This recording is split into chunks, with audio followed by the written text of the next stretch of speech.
Hello, this is part 10 of our game making tutorial. We made a mistake in the last episode. By we, I mean I. Which I corrected in the annotations. And by the way, if you never read the description and you don't have annotations on, you should read the description and you should put annotations on. Because sometimes I make little mistakes that aren't worth, I don't really have time to re-record the whole video every time I make some small slip up. So I use annotations to correct those. And if you have annotations off, you'll be seeing code that's incorrect, and you'll be copying it down, and then it'll crash, and you won't know why. And I did that last time, and the mistake I will highlight now because it was quite interesting. So what we had was, it's in the script that called can be picked up, which is something that's on all our weapons, and every time the player touches a weapon that has this script on it, the script detects that, and then it sets its owner to be the player. And it adds itself to the owner's weapon array and increases the owner's weapon count. That's all good. The problem happened if we have this script, weapons get picked up, then the player dies, because we have set our owner to be the OPlayer object. And an object, like in here, these are all types of things. So the OBullet object is the master bullet, and then when you fire a bunch of bullets, there are loads of different bullets, and they're all individual different instances with their own names. And we know about instances from things like when we detect, did an enemy touch us, and if so, we're going to do this to the enemy. And we know that if you're getting the instance name by doing something like instance place, like here, then you are only going to be controlling or interacting with or doing something to that particular instance of the object. And our problem here is we set it to the object itself.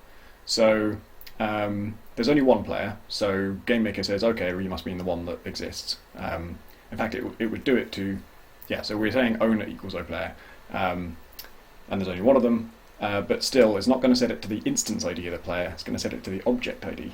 And that means when the player respawns, this thing about instance exists owner, in our weapon code for firing and stuff, this is saying, does our owner exist? If our owner is the object index of the player, and the player is respawned, then yes, the owner exists. Our owner is just a player object, and there is a player object, therefore our owner exists. But our owner doesn't exist, our owner actually died.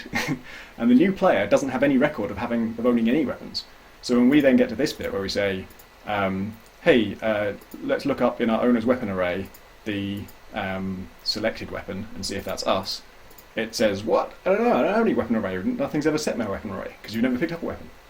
So the respawn player wasn't picking up the weapon, and the weapon was thinking that its owner still existed, and it's trying to fire, or trying to check whether it was a selected weapon, and accessing a variable that the new player didn't have. So the way you fix it is you put oplayer.id. .id is always the instance ID, whereas just the object on its own will be an object reference, which can get confusing because different instances of the same object will not have the same properties. So we just changed that, and that works. Today I want to mess with the weapons we've made. So right now it's a bit boring. We've got one weapon that shoots one bullet very fast, and another weapon that shoots lots of bullets. In a stream. But those are super similar, right? In fact, they fire the exact same bullet. It's the same object. So I think the slower firing one is fine as it is, but the rapid firing one we should change. So I'm going to actually import a sprite that I made earlier. Add from file. I did that weird way. But I want to set its origin to be the center, and we're going to modify the mask to be an ellipse as usual. So this is a kind of watery looking bullet, and I'm going to call it liquid shot.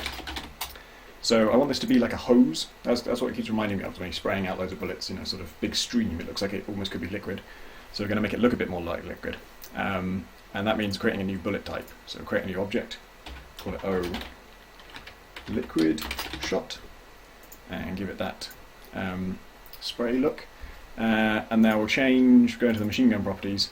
I think let's actually rename it to wave gun. And I'm pretty sure we don't specifically mention the machine gun anywhere in our code. We could check that if we like, but I'm pretty confident. So renaming it is no problem. No references are going to get broken that way. And now here where it creates the bullet, we just find where it says bullet, and we say, oh, liquid shot. And what have I done with I created a whole new object. So actually, for the liquid shot, we would want its step event. You can click on a piece of code like this, where I'm clicking there, press Control C, and then go into this other object and paste it in, and that'll be the same code. That's the code that tells us to be destroyed when we leave the room. We can make it a child of the projectile class, so that it will count as a bullet. And now let's test to see what that looks like. Most of our code for firing a bullet is on the gun, so we haven't had to copy and paste much. It's just the thing for when you fall out of the room. Let's see what I can. Hey, there we go. Nice. So that looks a lot more like liquid. It still doesn't really look like liquid because it's obviously distinct particles that separate out. But I don't care about that too much. It's just meant to look a bit, just give it a theme kind of. But it's still too similar because it's killing everybody, just like bullets do. And what I'd like to do is make it. I want these two weapons to interact with each other, have something to do with each other. And for you to be interacting with things in the world that aren't enemies, and for things that aren't enemies to be interacting with each other. And I'm going to do the most basic form of that, which is, let's not have the liquid shot be a child of the projectile. It's just its own thing. And in its code, so right now, that change I just made means it will now just pass through enemies, won't hurt anybody at all. But let's make it detect whether it's hit an enemy. So we'll say enemy hit equals instance place xy enemy, and if instance exists enemy hit, we did hit one, then let's move it. So enemy hit.x equals enemy hit.x plus length dur x. I want the bullets to nudge the enemy. So I'm going to take their current position and I'm going to add on, take their current x position and add on the x component of our speed in our direction. So basically I want to add our speed to theirs so that they are knocked by us. So if we say, we can just say speed for the amount and direction for the direction. And then we just copy and paste that and replace the x's with y's, including, and this is one that's very easy to forget, the length dur one. Many times I've had things behave weirdly and then discovered it's because I said length dur x twice. And that is probably it. So let's see if that works. That seems too simple. So this will be basically like a nudging, it'll be like a riot hose that you use to push back enemies. Whoa! Oh my god, yeah, okay. So that's really fun. The fun thing about it, I mean, the silly thing about it is that the bullets never stop. They have sort of infinite energy, so they just keep pushing, and we're pushing people way out of the room. And probably if you got them caught exactly, they would be nudged out of the room forever. Like those guys might never come back. So we don't really want to do that. But so maybe these shots, I think, if you want them to feel physical, they should slow down. They should lose some of their velocity. So let's do that. Let's set a deceleration value, and we'll call it 400. I don't know, that's just a guess. And remember, with acceleration or deceleration, we need to divide by room speed squared,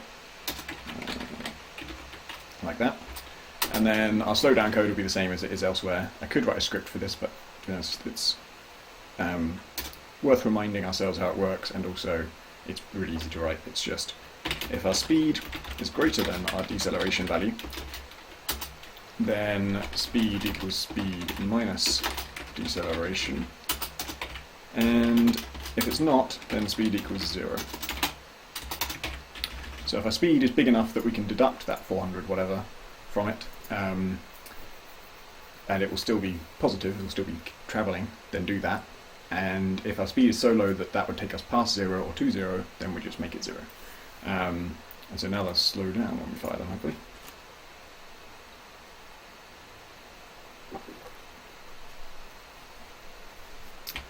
I should change the sprites because I can't remember which is which, even though it's been the same every time. Oh yeah, so they slow down and stop now. So they still nudge people, and it's still pretty strong actually. But now it doesn't completely knock them out of the room, it just shoves them back, which feels pretty good. And we end up making a huge mess on the battlefield, which is always good. I guess we could have... after we're done with what I'm currently working on, we might make it so that they fade out eventually. So, as you can see, actually, they're going in front of the enemies, so let's give them a depth. Enemy depth was 10, wasn't it? So let's give these guys a depth of 20. Depth equals 20. Higher depths the further back. So, one thing I'd like to change about that before we go any further is, let's open this wave gun. Let's actually, I'll just give it the same sprite as the shot, so at least we'll know which is which. I'm just going to check we're recording. And when we fire out the bullet, we're firing the right type, but we left all these stats the same. So I would say maybe let's have the direction slightly randomized. So image angle is the exact direction we're facing, but let's add on to that random range -5 to 5. So anywhere between 5 less than our image angle and 5 greater than our image angle is fine. And then the speed, right now it's 600. I think it's a bit high, so let's do random range. What do we think? 400 to 500. So not a huge range, but enough that if you fire an arc with them, they won't all settle in exactly the same place. And actually, oh yeah, we need to change something here. That currently says make us face the direction that the firer is facing.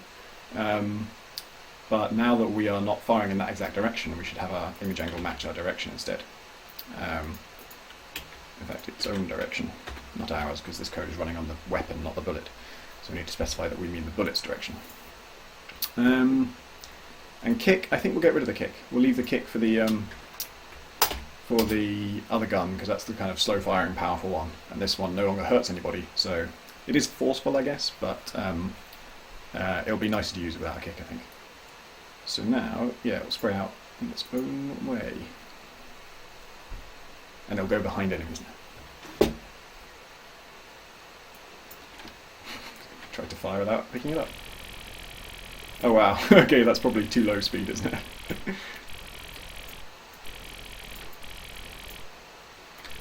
Looks better though.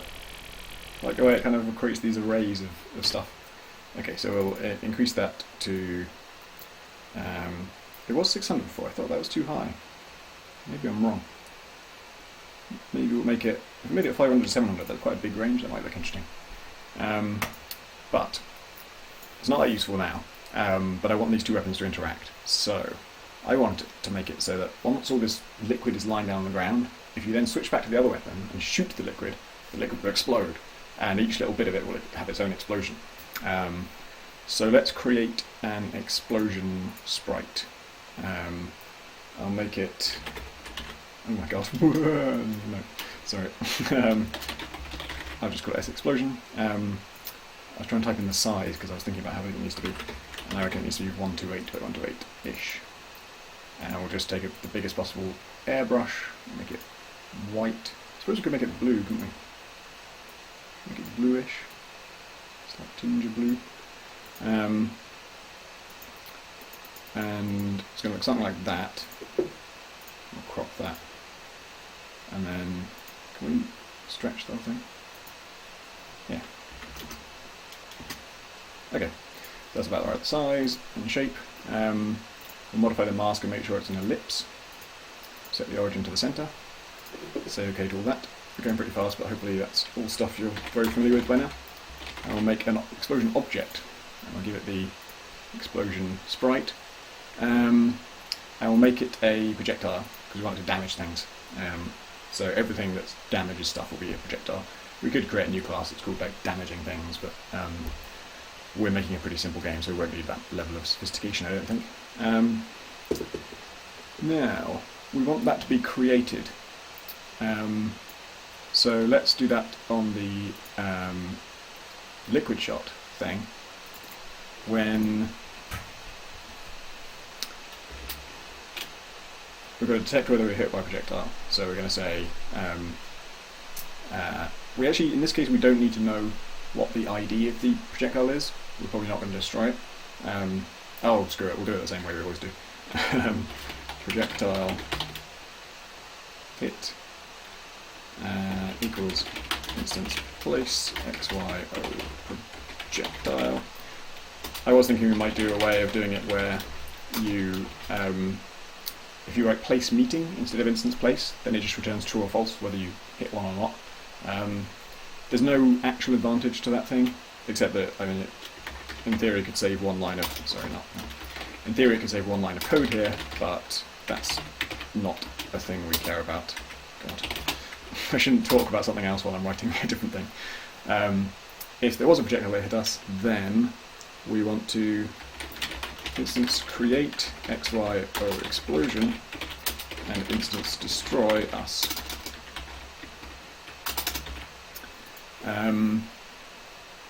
That will create the explosion and destroy us, but the explosion itself currently lasts forever. It just we haven't told it to do anything. So we should give this a create event as well, and we'll say something like what do we want this to be?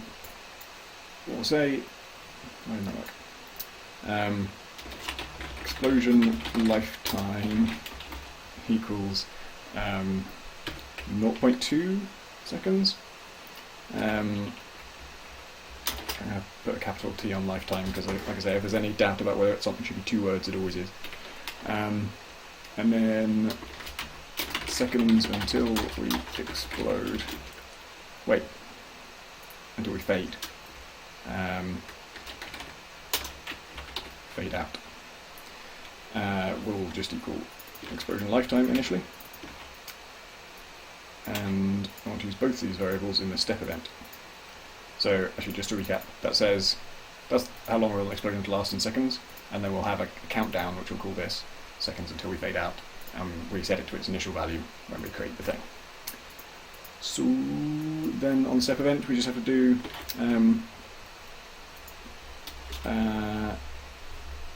the normal thing, which is seconds until we fade out. Try and keep that somewhere. Equals seconds until we fade out minus 1 divided by room speed. Subtract 1 from it per second. We'll expire it pretty quickly this way.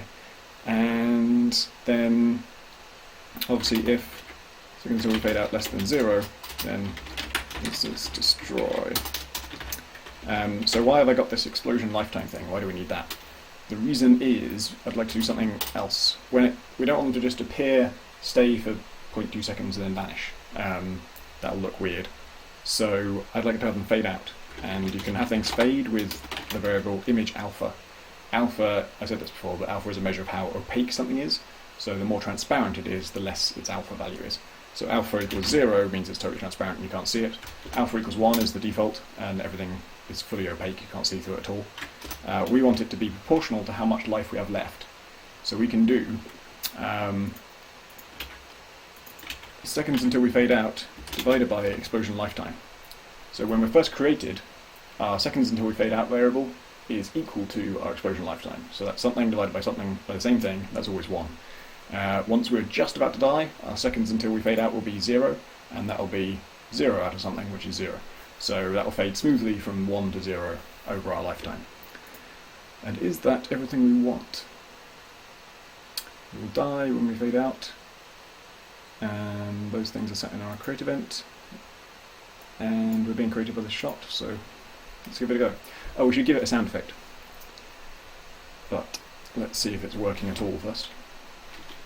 So I've got to pick up both weapons, fire a bunch of this. Oh yeah, that speed looks good. And then fire that. Whoa! That was great.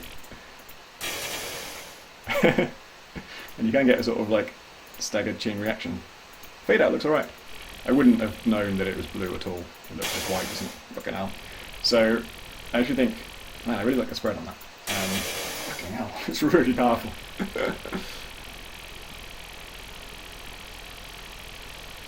Let's just fill the room. Wow!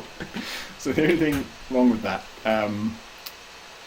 well, let's give it that sound effect that we said. I think when it's created it should make the sound effect, which is going to fade out. We don't want it to make an explosion sound when it actually finishes fading out, because that's it starts with a bang and ends with a whimper. So let's actually have it literally start with a bang.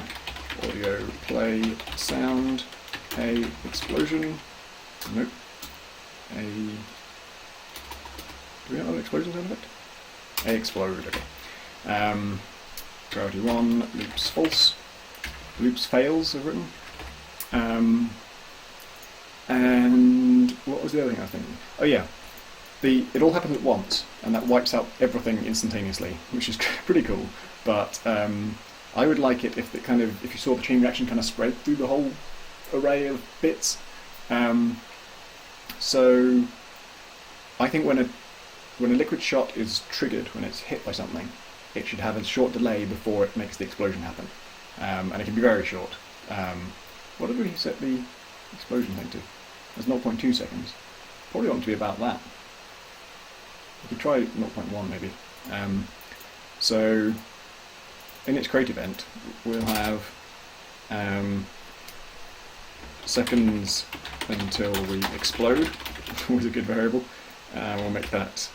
Can we just make it 0.2? Yeah. Actually, we could make it a range, couldn't we? So it would be slightly randomized. 0.1 to 0.2. So that if a bunch of them get hit by the same projectile, they won't all detonate at the same time. They'll be somewhat staggered, hopefully. And then we'll just have another variable called exploding equals false. Because we want this to tick down, but only after we can hit. We don't want it to be ticking down all the time. So we'll keep track of that with exploding, and if we're not exploding, then we don't do it. So here, this is actually the explode when hit, so we want to keep all that. In fact, we want to say if exploding equals false, we only want to check for whether we've been hit if we're not already exploding. If we are already exploding, then that's when we want to say seconds until we explode equals seconds until we explode minus 1 divided by room speed, and if that is less than 0, then that's when we want to do this. Why isn't the memory selected? I'm dragging the mouse. Okay. That's when we want to actually blow this thing up. So this is the bit of the code that actually, sorry, no, not all of that, just this bit. We're going to put something else in there. This is the bit that actually creates an explosion. So, what we want here, this says if we're not already exploding, then look for a projectile that's hit us, and if there is one, then all we do is set exploding to true. And if exploding already is true, then count down our seconds until we explode, and if it's less than 0, then actually explode. And this is a matter of preference, but personally I prefer to have if statements use the true, have the true bit first. So instead of saying exploding equals false, we actually should move this down here, and we'll say exploding equals true, and do that bit first. So chronologically, exploding will be false initially, but if all of your if statements have the true bit first, that is nice to be consistent, because then you get into less instances of confusion. So I think that's all ready, isn't it? Let's see how that works. I hope I'm not going too fast. I feel like I got through this much quicker than I expected to. I've started testing stuff before I show it, so I have a reasonable idea that I'm not going to totally balls it up.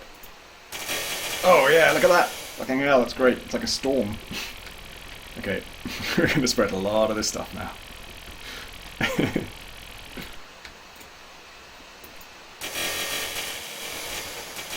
And hopefully, I mean, if I shoot this guy, yeah, all his little shards blow up all over it. That's great. So this, if I haven't gone too crazy fast, this should have been quite an easy episode, hopefully. Like, it's all stuff that we already know how to do, but it's using it in quite an advanced way to make this fancy effect. And I guess it's as much about game design as coding, which is, you know, having stuff interact with each other is more satisfying. Like, if you've got two weapons, they both just directly shoot and damage the enemy in the same way, but one of them's a bit faster and the other one's a bit slower. I just think that's boring. I just think you can do better than that. So if you're going to make two weapons, make them properly different. They can have something fundamentally different. And in this case, our water gun literally does no damage. Literally cannot harm anybody on its own. So that's radically different to this gun, which can harm people.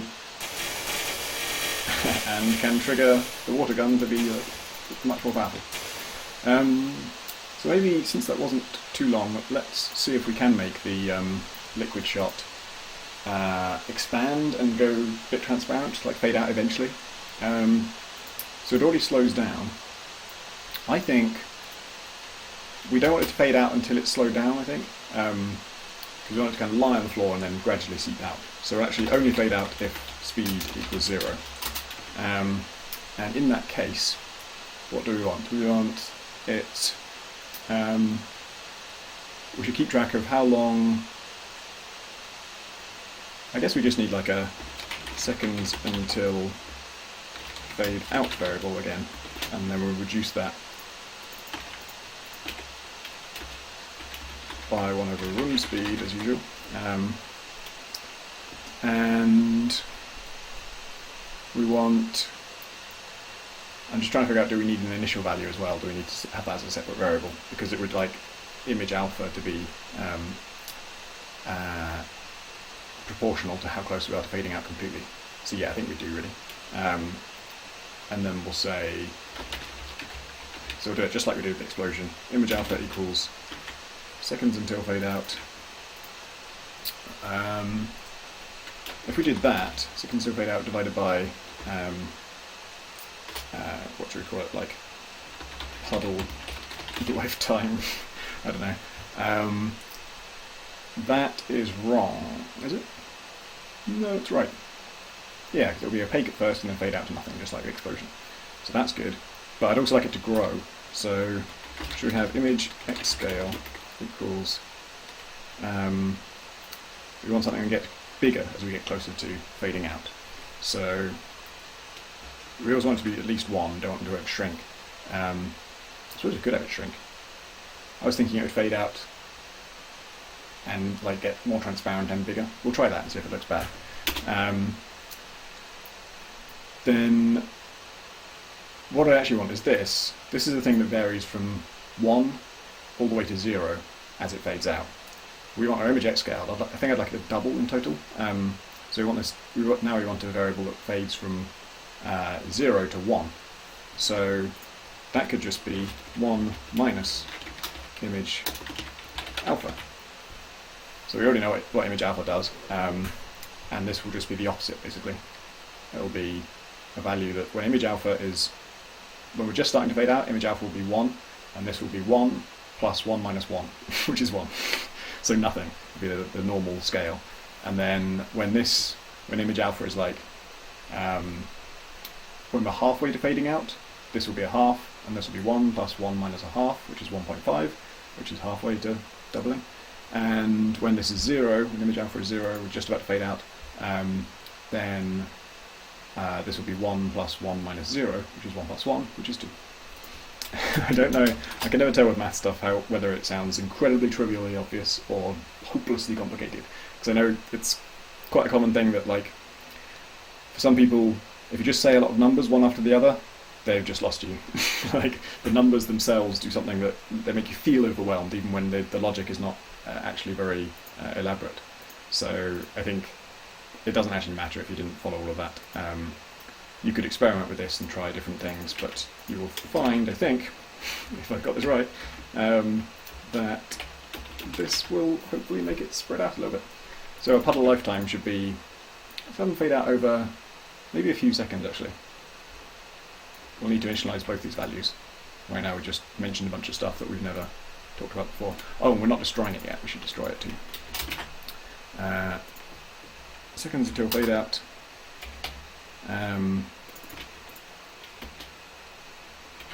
We'll have that be puddle lifetime initially, which means we've got to initialize this one first. And puddle lifetime will be... Oh, I've done it with a lowercase t, which I think is actually correct, but I said I wouldn't. Puddle lifetime, let's make it 2 seconds. Yeah, that seems reasonable. Let's go back in here, kind of change all the going to maximise this because I'm losing track of where I am. Should have labelled this stuff, shouldn't I? Puddle lifetime, there it is. And then if image alpha is less than or equal to 0, instance destroy. Thought I spelled that wrong. All of which means it's getting awkward because we've got a bunch of stuff that can destroy us. So we actually can put this lower down.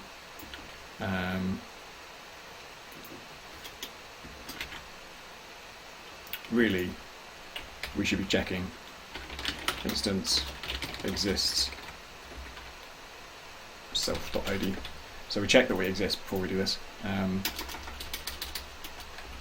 then we'll say if speed equals 0, because now this code is below something that could have destroyed us already, and if we try and access our speed where we've already been destroyed, that would be bad. I think we probably ought to be doing this in some other places too, but we'll wait till it crashes and see that. Oh yeah, because this could destroy us right at the top. In fact, let's... Oh man. It's elaborate. I wonder if there's a neat way of doing that. I've never really run into this problem before. I guess actually the way we should do it really is just have, instead of instance destroy, anytime we want to destroy ourselves, we'll set like a destroy variable to true, and then right at the end of the step we could say if our destroy variable is true, then destroy us. And that's actually a little bit similar to how I do it in heat signature. But hopefully this won't be a problem. It's only a problem if, like, in the same frame you get hit by something and your life cycle expires, or you get hit by something and you're off screen, which is unlikely. This is what I'm teaching you. If a bug seems unlikely to occur, why bother fixing it? Let's just see if our broken game is unacceptable. Anyway, we've just done loads and loads of stuff, and I haven't tested any of it, so I'm feeling very anxious about making sure it works. I'm just going to reread it quickly. That decreases that. That will go from 1 down to 0. This will go from 1 up to 2. And if it's less than 0, then we destroy ourselves. Let's just try it. This is the part I haven't tried before, so could really go wrong. It's purely aesthetic thing too, so arguably... Oh, that's nice! I like that.